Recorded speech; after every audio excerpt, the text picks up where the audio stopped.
breakdown in law and order, every flight into Da Nang is hazardous.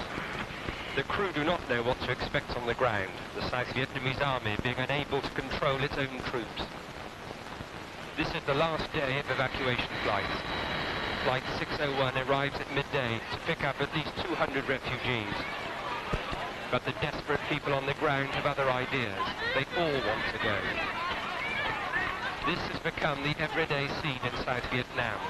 People climbing over each other to save themselves. There is no one trying to control them. The government of Sydney Air Base is interrupted by a new danger, rockets from the North Vietnamese who are closing in.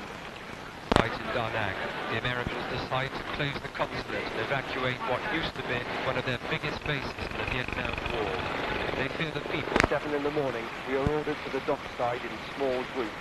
A total of 300 Americans, foreigners and Vietnamese. The rendezvous is an American cargo ship which normally carries bombs and ammunition to South Vietnam. Yeah, we're going to need some help with this comm here.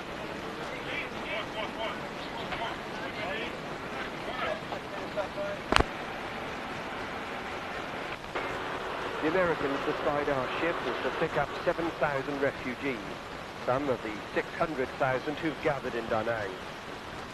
They come alongside at 10 a.m. There are many army deserters among them, troops who should be staying behind to defend the city. The US Marines check the deserters for weapons and grenades. There's a report that some might try to hijack the ship at gunpoint and head for foreign parts.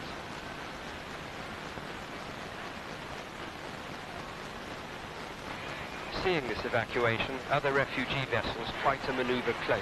Panic again. The Marines fire into the air to restore stability.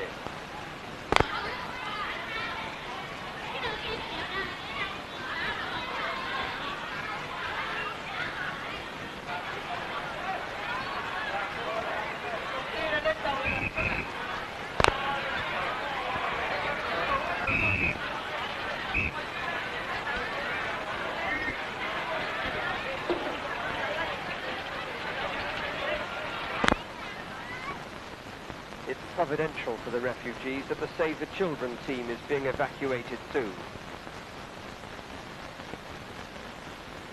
One second day, that's this Easter weekend, the shipload of Americans, foreigners and Vietnamese are safely steaming south. The first ship in the evacuation convoy.